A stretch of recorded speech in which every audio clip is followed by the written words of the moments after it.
Ang hirap ng kalagayan niyo po, Tay Antonio. Ang hirap po ng kalagayan nyo. Ano? Mahirap po yung kalagayan nyo. Yung kalagayan nyo po. Malik ka dyan. Kumusta po? Hirap talaga. Hirap talaga.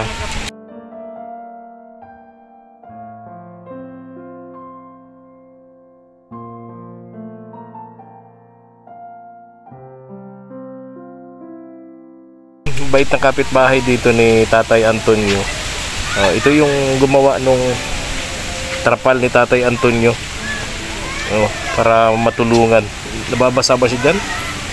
Pag ano naman po, pag malakas po ang ulan po, naampiyas po, babasa po siya. Kaya naawa ka sa kanya.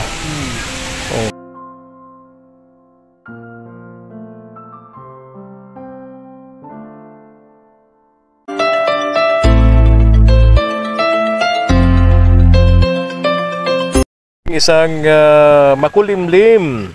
Ganda ang panahon namin ngayon dito. Hindi po mainit, hindi po naman maulan, makulimlim. Ayan, mega love shout out sa lahat po ng ating KSP, Kaagapay Abroad. Tuwang sa paglingap abroad. Maraming salamat po sa inyong lahat po diyan. And we have 38 days to go before Christmas. Tuloy-tuloy po yung aming tanong para po yung aming pa-contest. Yung ating pa-contest sa atin pong Christmas. Ayan. At siya nga pala, pang 3 linggo na natin ngayon, Madam Reyna, no? Opo. Pang 3rd week na natin. At ito yung ating tanong sa ating Christmas pa-contest. Simple lang po ang tanong namin, mga ka-KSP, Katuwang sa Paglingap. Mula po doon sa aming dating YouTube channel, yung KSP sa radyo, hanggang dito sa KSP TV. Ilang pabahay na po ang nagawa po ng KSP? Ilang pabahay na po ang naipatayo po natin para sa mga pamilyang naghihirap na tinulungan po natin sa tulong na rin po ng ating mga KSP Katuwang sa Paglingap Abroad. Ilang bahay na po mula pa po dun sa dati naming YouTube channel KSP sa radyo hanggang dito sa KSP TV. Yun po yung tanong natin ngayong linggo. At pangalawang tanong, ilan na rin po ang naipatayong bahay? Ayan, ilang bahay na rin po ang naipatayo ng Kaagapay Vlog, sina Mark at JM. Ayan. Kung kayo po ay subscribers and lagi pong nanonood sa mga upload videos po ng KSP TV at Kaagapay Vlog, alam po ninyo kung ilang bahay na po ang naipatayo po natin bilang kami po ay mga small YouTubers lamang, no? Ilang bahay na po yung naipagawa po natin. Tapos yung Kaagapay Vlog, ilang bahay na rin po ang naipagawa sa tulong po na lang ng kanilang mga kaagapay abroad. Ayan. Yun po yung tanong namin ni Madam Reyna ngayong pong 3rd week po natin. Ayan. Siya nga pa nga, ito po yung gusto ko pong i-congratulate yung bali, mayroon na po kaming 4 na winners, no? 2 linggo na pong nakaraan. Yung 2 linggo nakaraan, may mga tanong po kami. May 4 na pong winners. Gusto ko pong patingin nga, Madam Reyna. Ayan. Ayan, mega love shout out po sa mga nanalo. Congratulations sa 4 winners po natin, November 3 to November 10. Si Ma'am Milani Gonzales, 500 pesos. Ayan. Congratulations. And 300 pesos para po kay Ma'am Nancy MM. No, sorry. Nancy MM. November 3 to November 10, Milani Gonzales, 500 pesos. Tapos, yung sa pangalawang winner po natin na 300, si Ma'am Nancy MM. Ayan. Yan po yung 300, no? Yun yung first week. First week. First week. Oh my goodness. Tapos, sumunod po niyan, mga ka-KSP, Katuwang sa Paglingap, yung November 2nd week, no? Yung November 10 to 16, ayan. Si Ma'am Mierna Balitcha, no? 500 pesos yun. Then si Ma'am Irene Latian Nuevo, 300 pesos. Ayan. Thank you so much, Ma'am. Congratulations. At November 17 to 23, abangan po yung aming tanong. Ito na nga po, yung nabanggit na po namin sa inyo. ilang pabahay na po ang naipatayo ng KSP TV mula pa dun sa dating channel nito na KSP sa radyo. Then sa Kaagapay Vlog, ilang bahay na rin po. Ayan. Tulad po ng sinasabi namin ni Madam Reyna, panoorin niyo po yung aming mga upload videos at malalaman niyo po yung sagot doon. Paunahan po ito mga KSP, pero dapat tama yung inyong sagot, no? Hindi pa pwede yung nauna kayo, mali naman yung sagot, no? Mauna kayo pero tama po yung inyong sagot. Ayan, December 22, samahan niyo po kami na Madam Reyna, ni JM, ni Mark, Kaagapay Vlog. Magla-live po kami, no? Sabay-sabay po naming ipapadala sa inyong mga GCash ang inyong mga panalo. Kaya subscribe na po kayo sa amin pong channel KSP TV at sa Kaagapay Vlog para kayo po ay qualified, no, na manalo sa amin pong Christmas pa-contest. Ayan. Dapat po nakasubscribe. Ayan, nakasubscribe din, naka-notify yung notification bell. I-click po nila para hindi po sila Halimbawa po nanalo po kayo tapos hindi naman po kayo subscriber. Oo, negative po yun, sayang. So yung paalala po namin ni Madam Reyna, we have 38 days to go before Christmas, mga ka-KSP, Kaagapay. Ayan, ulitin po namin ni Madam Reyna yung tanong. Ilan na po ang naipabahay po, naipatayo natin mula pa sa dating channel natin kay KSP sa radyo, ngayon po ay KSP TV. Ilang bahay na po ang naipatayo natin. Ganun din po yung Kaagapay Vlog ni Mark at JM. Ayan, ngayong umaga, nako, tara. May pupuntahan tayo. Bago. Yung nilapit po ito sa amin na sana matulungan po natin to. Mag-isa lang to si Lolo, no? Walang kasama sa buhay. At nakakaawa talaga yung kanyang kalagayan. Tara.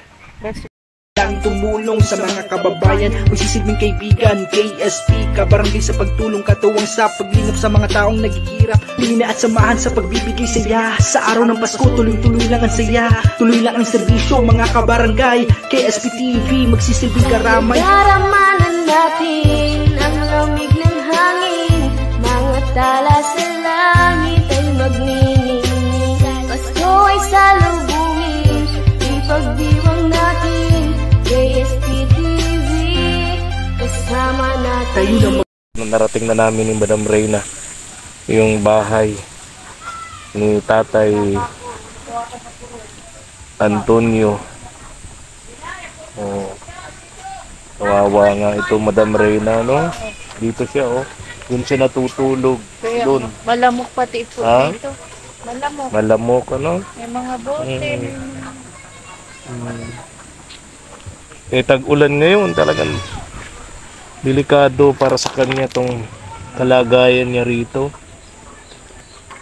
Yan. Wala daw kasing kamag-anak dito itong si Tatay Antonio. Di natin naabutan.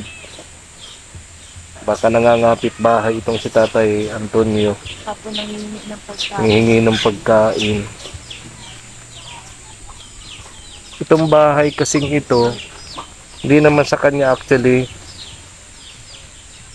bahay na nagiba. Nakiusap siya na magamit niya. Kaya ito, dito siya nanirahan sa sirang bahay. Nilagyan na lang niya ng trapal. Yung trapal na yan, binigay daw ng mga nakakakilala na awa dito kay Tatay Antonio. Problema dito, Madam Reyna, kay Tatay Antonio, sabi nung naglapit sa akin dito para matulungan, hirap daw itong makarinig.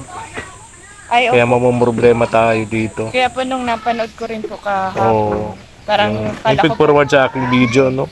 kailangan malakas yung boses. Kaya malakas. Sisigawan tayo dito. Opo, Ikaw muna magsalita, i-prepare mo yung boses mo. Kaya, At mapapalaban tayo dito sa sigawan, ha? wala po ating tubig na kayo. Walang tubig. Meron ako doon sa motor dala. Ay, siya nga. Meron ako doon. 1 litro yun. Oo. Thanks to God. Kasi wala pa po siya. Kaya nga eh. Asan pa May- kayo? May batang hinahanap siya, tumatawag. Tatawag si Tatay Antonio.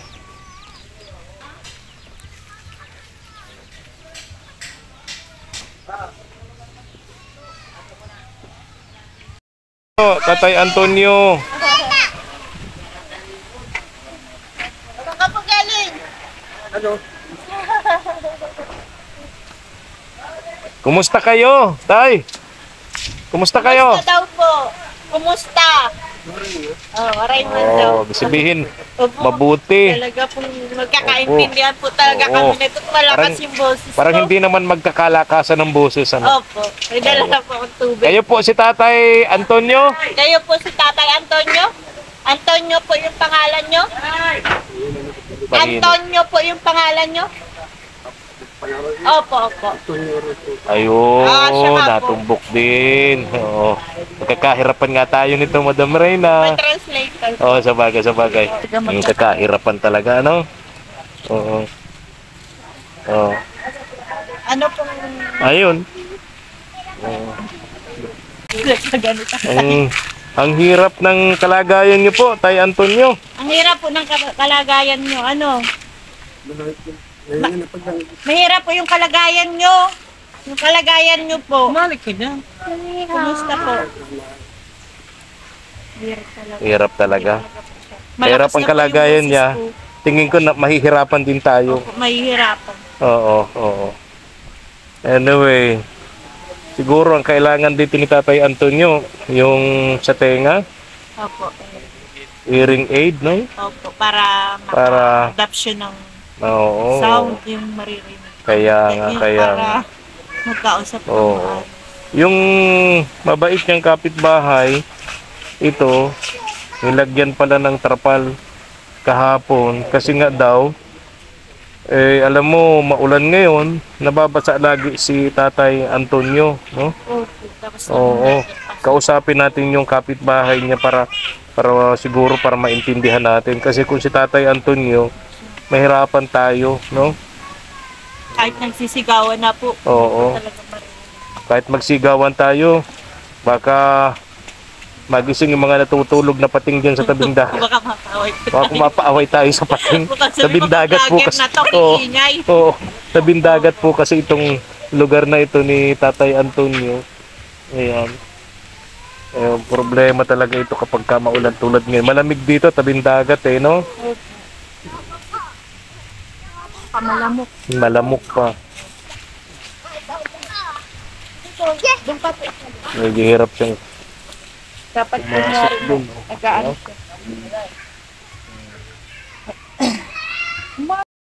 bait ng kapitbahay dito ni Tatay Antonio. Ito yung gumawa nung trapal ni Tatay Antonio. Para matulungan. Nababasa ba siya dyan? Pag naman po, pag malakas po ang ulan po, naampiyas Oo. po, babasa po siya. Kaya naawa ka sa kanya. Okay, mabuti may mabait si Tatay Antonio yung kapitbahay tulad mo. Kuya William, anong hanap buhay mo? Fisherman lang po magdap. Mangingisda. Ay, huwag mong sabihin fisherman lang ha. Kasi kung wala kayo, maraming magugutom. Iya po. Walang makakain, walang isda sa kanilang hapagkainan, no? Kaya utang namin sa inyo yung aming kinakain sa araw-araw. Kuya William, saan ang bahay mo? Yan po yung gaba na din. Giba natin, tingnan natin daw. Sira na rin nga itong bahay ni Kuya William. Giba na nga din. Asawa ni Kuya William. Ilan anak mo? 5. Ito bunso? May isa dito, ano. Meron. Okay. So, si ate walang trabaho. Wala po. Ikaw lang nangingisda. Kumusta naman ang kasi yung mga tinutulungan naming iba ang hanap buhay pangingisda sa panahon ngayon hirap na hirap. Hirap nga po, di pa nga nakakalawit po Hindi kami. nakakahuli ng isda. Habang wala ka pang nahuhuling isda, ano kayo nabubuhay? Nagsisisid lang po ako ng tuwad-tuwad. Nagsisisid ng Tuwad-tuwad po ano yung tuwad-tuwad? Yung sinisip-sip po bagang may... Yung parang susong dagat. Yun ang kinukuha mo sa ilalim. Yun bebenta mo. Bibinta ko po. Magkano ang bentahan nun? 50 po ang kilo. 50 pesos, 1 kilo. Grabe.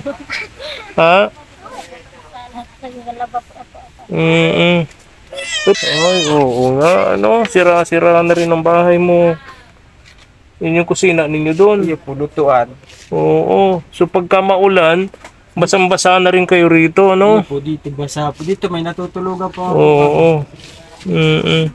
Oh, kawawa rin pala ito si Kuya William. Tumutulong kay Tatay Antonio, pero yung sarili niya talagang tutulungan mo rin, no? Kawawa din. Ilan anak niyo? 5 po. 5. Uy, wag nyo nang dagdagan, ano? Ha? Tama Lalo ngayon, malamig ang panahon, tabing dagat kayo rito. Baka pagbalik namin, anim na yan. Kung pag-iba yung pader na yun, ako na lang po nagparatulak na sabi ko baka guhuan yung mata. Ay, oo nga. Pag nahiga siya dyan, dun sa bahay niyang yun, baka sa lakas ng hangin, maguho yung pader, tamaan siya, ano? Tama yung ginawa mo. Maraming salamat ha, Kuya William. At least nandyan ang mga tulad mong mababait na kapitbahay, no? Na tumutulong sa mga tulad ni Tatay Antonio na matanda na rin, may edad na, no? Di ba? Iyo po. Yung pagkain, Sobra-sobra po dito. binibigyan mo rin. Oo, bait Panera. naman.